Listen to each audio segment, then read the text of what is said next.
One of my all-time favorite studio guitars is the Gibson ES-335. I love it. I have a 2019. Curtis also has a 2009 Trini Lopez, which is a different guitar, but it's also sort of like a 335. And the reason that I love a 335 in the studio is because it can sound like the most raging rock and roll machine. It sounds great like that.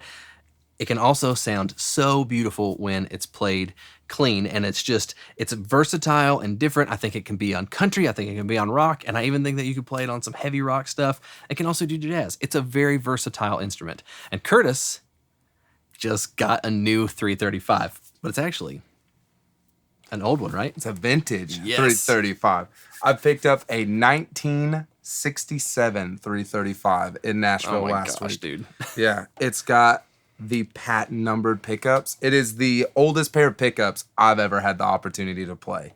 And it sounds so good. So Curtis calls me and tells me that he has the opportunity to buy this guitar, asks me if he thinks he should buy it, and I'm like, I don't know, dude, that's going to be a lot of money. It's going to be expensive. It was expensive, but he ended up pulling the trigger, and then, sending me pictures, these patent number pickups, and the wheels start turning, and I'm like, we have to do some kind of comparison video, all right? And we've got a guitar that's really old, and we've got the 2019 335, we got the Trini Lopez, and we're going to run them all into the Bogner Shiva. We're going to run them through a 4x12 cab, mic'd up, and we're going to play all three pickup positions on all three guitars and let you hear what that sounds like.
Well, that was eye-opening. Yeah, it was. I'd like to buy that Trini back now. Can't do it. Okay, well, to me, across the board, I liked that every pickup position, I liked it the best. With Trini Lopez? Yeah, every one of them. What did you think?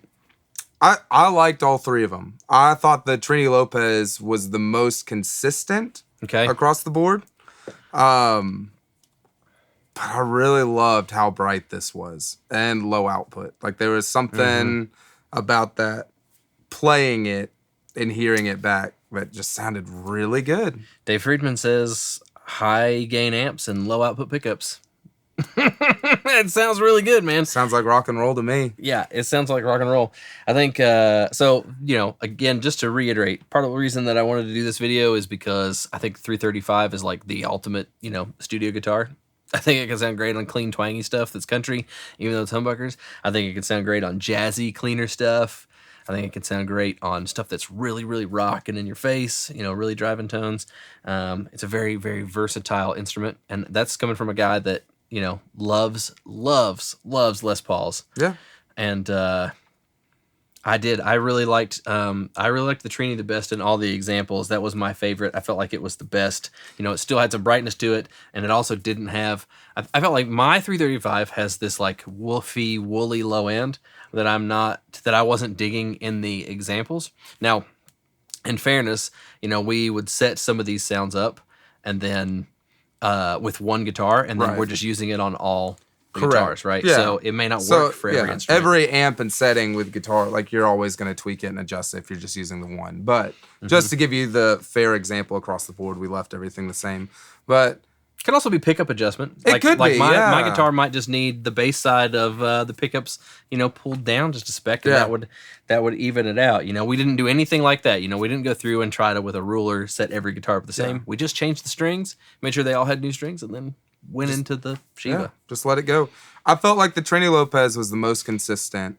This one, I felt sounded similar to the Trini Lopez, but it was brighter and just had less gain. Your 335 sounded really similar to the Trini Lopez, but it just had, again, more of those low mids to it. Low end, yeah. Sure. So it's like I always pictured like the Trini Lopez here, and then you just have them. Well, it makes me want to work on that guitar too a little bit, because I love, as far as, and again, I'm the guy that's, making the records. I'm not playing on the records. That's what you're doing, so you'll have to speak a little more to playing, I think, than I will. I think just from what I like though, because I am a guitar player or whatever. I like to play the guitars that I own here at the studio. I love the neck shape on my 335. That was one of the first things that I told you when I sold the Trini, was like, I loved the way the Trini sounded, but the way that neck gets wider, I was never a huge fan of. I wanted something that was a little more like my Gold Top, where it's just, it's chunky at the bottom and it's like the same kind of chunky at the top, but it doesn't really get that way. The Trini does that, and I didn't like it as much. My 335, that's what I love about it. But I think you like a guitar neck that's a little slimmer, which is definitely this one, right? Oh, 100%. I've got super small fingers. So this 60s neck is just incredible for me. I actually, the first night I was playing it, don't tell the band that hired me, I was actually overshooting notes because it was so effortless that I actually, I had to slow myself down and actually pay attention, not because I was having to work harder, because I wasn't having to work near as hard. Yeah. So for me, this guitar is amazing to play and definitely the most comfortable. Oh, yeah. Now, let me preface that with, if I had the option to own any three of these 335s, I would in a heartbeat, and they would be one of my favorite guitars. But since we're getting to compare all three... What's your favorite? Oh, this one, hands down. Trini Lopez is second. I actually like how that neck tapers up and gets wider. Your 335 is the most comfortable when it comes to playing down here, playing some, traditional chords. And it is really consistent. But because of how wide it is from top to bottom, it makes it hard to do some fancy guitar chords. Yeah, it really does. So I think one other thing that I want to touch on before we close this video out is just when you think about recording guitar, some people, I think, feel like they need to own the vintage instrument to be able to get the sounds of their quote-unquote guitar heroes. And while I think this was a great purchase for you, it's a player-grade guitar. You've wanted a vintage 335. I've heard you talk about having a 60s 335 for like the entire time that I've known you. But I would love to say that it's not necessary in the studio. I mean, we've used that Trini Lopez when I got that 2 years ago. We've used that a ton. Yeah. I would dare say on almost every session we've done. Yeah, and then I sold it to you, and then a few months later, I got the 2019 335, and we've used that on dozens of songs since getting that. Yeah. We'll probably use this one on a bunch of songs. They all sound like 335s. Yeah. And they all sound great. They all sound great. Yeah. I mean, this was not a need purchase. Yeah. Like playing for as little or as long as I have, this is not a guitar that I would ever say, yeah, I needed to have this. Yeah. Did I want it? 100%. Do I play more confidently with it? Yes. That's the secret to vintage guitars. It's not actually better. Yeah. It just gives you the confidence to play better.